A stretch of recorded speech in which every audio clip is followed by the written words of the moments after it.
Éléments de micropaléontologie. Notre cours concerne donc la deuxième partie du module paléontologie avec aujourd'hui éléments de micropaléontologie, une introduction à la micropaléontologie. Cette partie comporte 3 chapitres, généralité, foraminifères, et le troisième chapitre va concerner 4 groupes différents. Tout d'abord, un bref historique de la micropaléontologie. La micropaléontologie qui est donc une branche de la paléontologie. Cette branche était connue par le terme microgéologie avant que ce terme ne soit imposé au XIXe siècle. La micropaléontologie a commencé avec les pionniers de cette discipline, à savoir d'Orbigny, qui est un Français, et Einberg, un Allemand, et Heinrich Rickel, un Allemand aussi, qui a décrit pas moins de 1000 espèces de microfossiles. Ensuite, les recherches en micropaléontologie ont pris une grande envergure au cours du XXe siècle, avec d'abord la généralisation des microscopes et aussi sous l'impulsion de l'industrie pétrolière.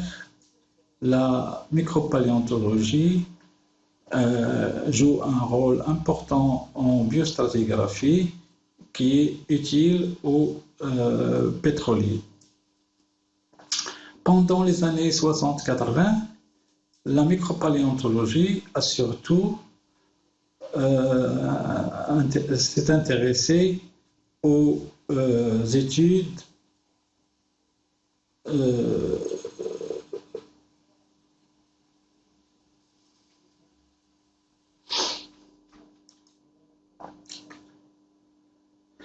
D'abord, un bref historique de la micropaléontologie.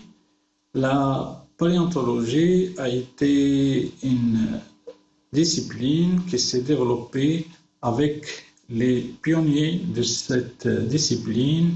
On peut citer parmi eux d'Orbigny, Alcide d'Orbigny, un Français, et Christian Ehrenberg, et un autre Allemand, Ernest Haeckel. C'est des géologues et des naturalistes du XVIIIe et du XIXe siècle. Les recherches en paléontologie vont ensuite prendre une grande envergure au cours du XXe siècle avec d'abord la généralisation du microscope et aussi sous l'impulsion des pétroliers. Pendant les années 60-80, avec l'introduction cette fois-ci des microscopes électroniques et le développement des campagnes océanographiques, la micropaléontologie va contribuer activement aux études paléo-environnementales et paléoclimatiques. Cependant, depuis les années 90 et avec le développement des outils de la géophysique, a rendu moins importante l'étude des microfossiles et en particulier dans le monde industriel des pétroliers.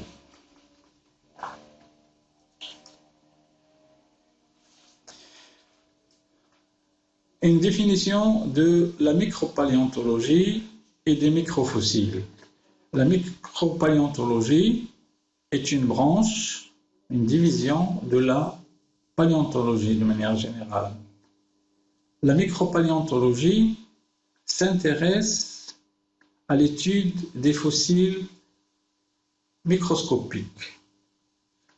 Ces fossiles microscopiques peuvent être des organismes microscopiques unicellulaires ou multicellulaires. Ils peuvent être aussi des restes qu'on appelle aussi organites de macro-organismes pluricellulaires. On verra en détail plus loin ces fossiles, la nature de ces fossiles.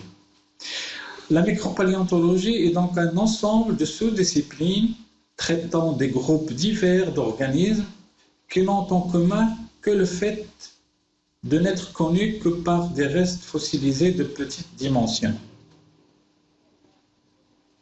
L'outil d'observation est généralement une loupe binoculaire, un microscope optique, voire électronique à balayage, et en particulier pour les illustrations, comme c'est le cas de ces deux images sur la diapositive. La nature des microfossiles.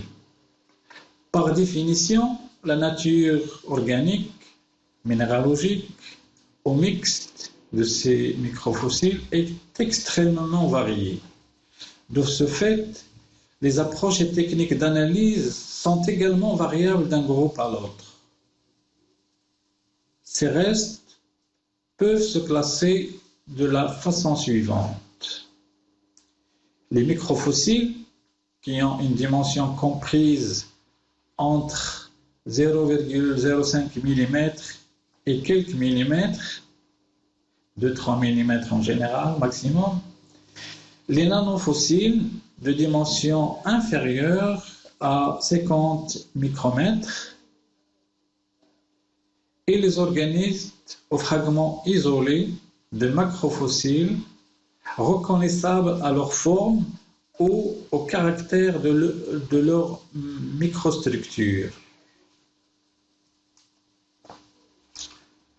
L'unité de la micropaléontologie n'est donc pas d'ordre taxonomique, mais s'adresse à tout type de fossiles dont la taille est microscopique.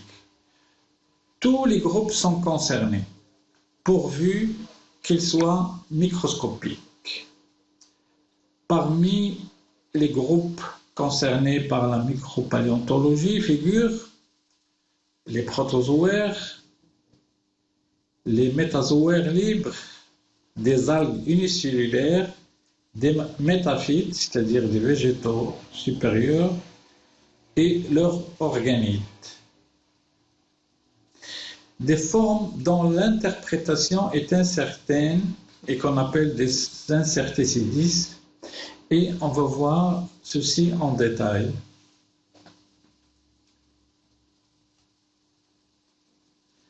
Donc la micropaléontologie s'intéresse à de nombreux fossiles de protozoaires comme les foraminifères et les radiolaires, deux groupes très importants en biostratigraphie.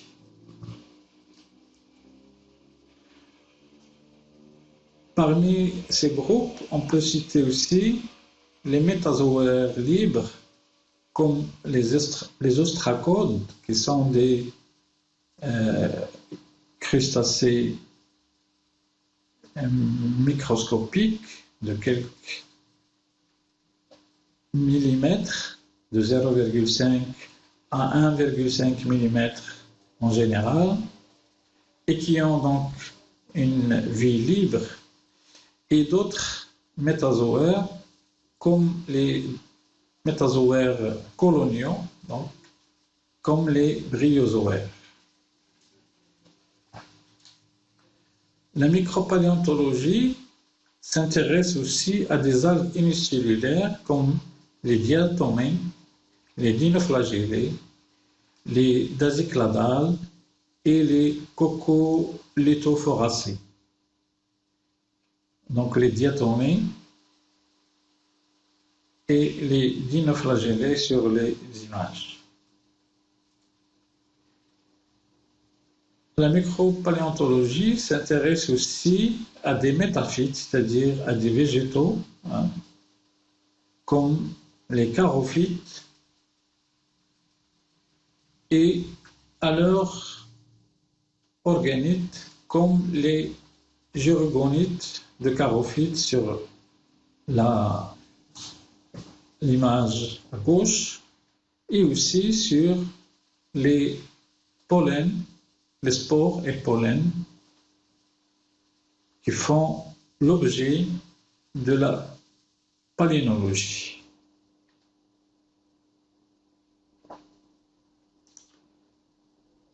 La micropaléontologie s'intéresse aussi à des formes parfois dont l'interprétation est incertaine, qu'on appelle les incerticides. Exemple, les conodontes et les acritarches. Les conodontes ont longtemps été inconnus et récemment on a découvert des fossiles de conodontes qui sont donc des vertébrés et les éléments de conodontes sont des dents de ces tétrapodes, de ces vertébrés.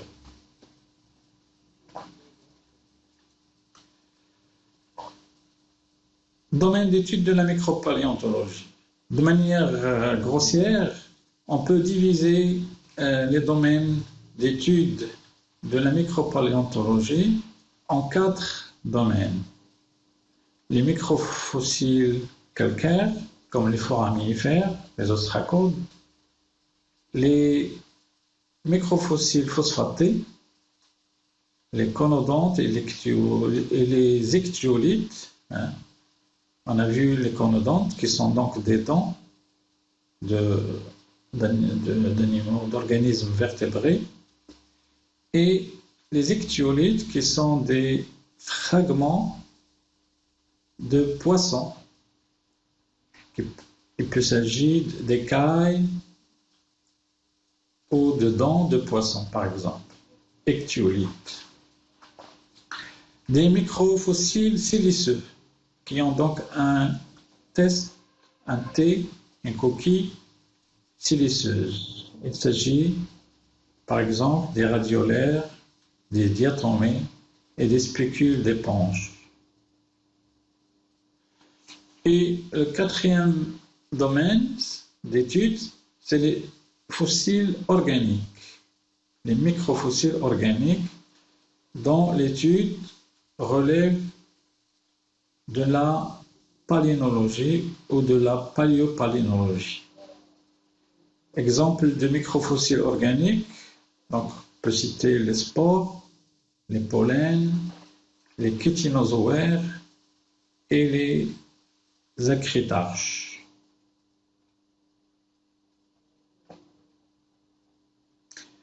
Utilité des microfossiles. La valeur pratique des microfossiles réside dans le fait qu'ils sont de taille minuscule, ont une occurrence abondante, on les trouve en grande quantité dans le sédiment, et leur large distribution géographique dans les sédiments de tous âges et dans presque tous les environnements marins. Et en raison de leur petite taille, de leur grande abondance numérique, des échantillons de sédiments relativement petits peuvent généralement fournir suffisamment de données pour l'application de méthodes d'analyse quantitative rigoureuses. Les microfossiles sont surtout les marqueurs des temps géologiques. Le découpage micropaléontologique du temps est un outil chronologique de plus en plus précis et en perpétuelle amélioration. Donc les microfossiles ont un grand intérêt biostratigraphique puisqu'ils ont aussi une extension chronologique du précambrien à l'actuel. Les microfossiles sont... La micropaléontologie a été généralement associée à l'industrie pétrolière. En effet, avec la reconnaissance de l'utilité biostratigraphique des foraminifères dans l'exploration pétrolière, la micropaléontologie a reçu un grand élan, et ce, juste après la Deuxième Guerre mondiale, avec les demandes accrues en pétrole. Ainsi, les forages d'exploitation pétrolière et également les forages scientifiques utilisent de manière systématique les fossiles, les microfossiles, pour dater les niveaux traversés. Le rôle des microfossiles dans la datation des fonds océaniques a été et demeure encore fondamental. Les microfossiles sont aussi des indicateurs paléoécologiques des anciens milieux de vie, et les associations de ces fossiles et leur taphonomie permettent de caractériser les sédiments continentaux ou marins et de décrypter les conditions de dépôt.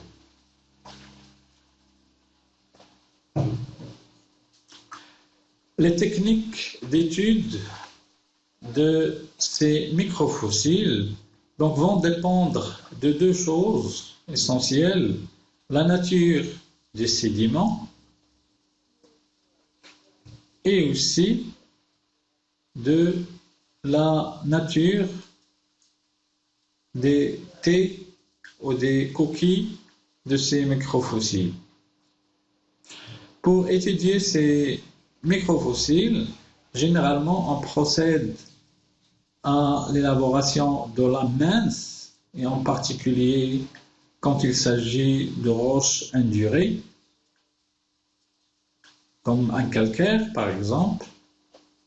Les microfossiles sont donc ici observés en section, et seuls les organismes qui possèdent une structure interne caractéristique sont facilement reconnaissables, comme on peut le voir sur ces deux lames minces. On procède aussi à l'élaboration de frottis de roches, à la recherche des nanofossiles, des fossiles de très très petite taille, et ces frottis sont aussi montés entre lame et lamelle.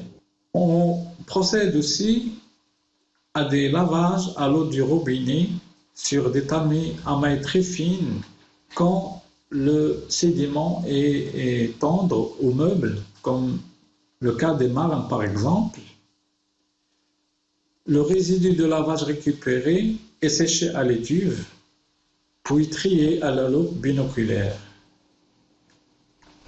Le tri a pour but de prélever et de regrouper dans des cellules les organismes et les éléments minéraux en respectant autant que possible leur fréquence dans l'échantillon. On procède aussi à la dissolution de la fraction minérale des roches par action chimique pour recueillir cette fois-ci les microfossiles conservés en matière organique ultra résistante. Donc pour récupérer les micro-organismes en T organique. Les extractions réalisées par exemple pour les préparations paninologiques utilisent de l'acide chlorhydrique et de l'acide fluorhydrique. Mode de vie des organismes et milieu de sédimentation. En ce qui concerne le mode de vie de ces micro-organismes, on distingue les formes benthiques, et on parle de benthos, c'est-à-dire des organismes vivant sur le fond, soit directement sur le substratum, et on parle d'organismes épibiontes, soit enfoncés dans celui-ci, dans le substratum, et on parle d'endobiontes, organismes endobiontes. Soit ces organismes vivent près du fond et ils sont dits des formes vagiles. Il y a aussi les formes pélagiques, c'est-à-dire nageuses, qui sont soit nageuses, et on parle de nectons, soit passivement entraînées par les eaux et le courant, et on parle de plancton. Le milieu de sédimentation, on distingue 4 grands domaines de manière générale. Le domaine continental, c'est le milieu lacustre. Dans ce milieu prédominent les ostracodes, les charophytes et les diatomées. Et on peut signaler aussi de rares dinoflagellés, de coccolithophoracées et de tintintinides. Le domaine marginal-littoral, c'est-à-dire le milieu lagunaire, on retrouve dans ce milieu essentiellement des ostracodes, des charophytes et des diatomées. Ils sont généralement peu diversifiés et représentés par de nombreux individus. Le domaine marin littoral, les foraminifères benthiques, diatomées et dinoflagellés prédominent dans ce cas. En nombre plus restreint, on peut noter aussi la présence de foraminifères planctoniques, de coccolithophoracées. Alors que dans le domaine marin bathyal, donc à de grandes profondeurs, les foraminifères planctoniques, les diatomées, les radiolaires et les coccolithophoracées, les dinoflagellés, prédominent et sont associés aussi à des ostracodes.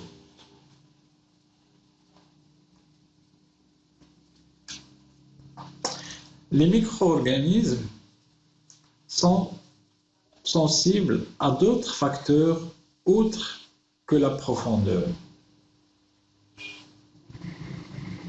Ils sont sensibles, par exemple, à la lumière, à la température, aux ondes de Poynting, à la turbidité et aux substances nutritives. La lumière est bien évidemment indispensable aux algues pour la photosynthèse. Donc, la profondeur s'atténue rapidement en traversant l'eau. La majorité du phytoplancton vit donc dans les 15 premiers mètres. La température influe sur la distribution géographique. Par exemple, les diatomées prolifèrent dans les zones polaires, les radiolaires dans les mers chaudes, les coccolithophoracées et les foraminifères calcaires préfèrent les eaux équatoriales tempérées. Les zones de Poynting, c'est-à-dire les zones où il y a des remontées d'eau de fond, froid, donc riches en substances nutritives, vont permettre le développement du phytoplancton, par exemple. La turbidité atténue la transparence des eaux et par conséquent la lumière. Les substances nutritives sont indispensables à la vie, comme l'oxygène pour les animaux et la lumière pour les végétaux. Il s'agit surtout de phosphates, de nitrates, de carbone organique. Le phytoplancton est particulièrement lié à l'abondance du nutriment.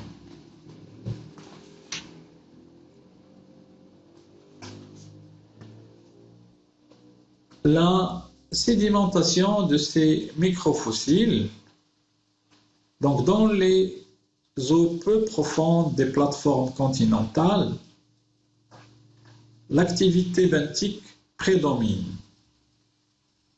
et détermine une variété considérable de sédiments carbonatés. Dans ce cas, les foraminifères, les ostracodes, les métazoaires à coquilles calcaires et les algues calcaires sont abondants. En revanche, dans les eaux profondes, la sédimentation est relativement peu variée. Elle est dominée par les boues radiolaires et les boues acocolites. Les boues radiolaires, donc, qui ont un T qui est siliceux. L'eau calcaire est fortement dissoute dans les eaux profondes. La température décroît jusqu'à 5 degrés, qu'elle atteint vers 1000 mètres. La pression augmente, provoquant une augmentation de la teneur en CO2 et un abaissement relatif du pH. Aussi, sous forme de niveaux successifs, il y a une dissolution croissante du carbonate de calcium. Donc, tous les micro-organismes qui ont un T calcaire, une coquille calcaire, vont se dissoudre et ne vont pas pouvoir se sédimenter. Jusqu'à vers 3000 à 4000 mètres, la dissolution est faible. Les foraminifères et les coccolithophoracées sont bien conservés. La lysocline, vers 4000 mètres, correspond à la profondeur en dessous de laquelle la dissolution augmente brusquement. Le niveau de compensation de la calcite est la profondeur à laquelle tout l'apport de calcaire est compensé par la dissolution. Ne sont conservés dans les sédiments que les microfossiles organiques ou siliceux.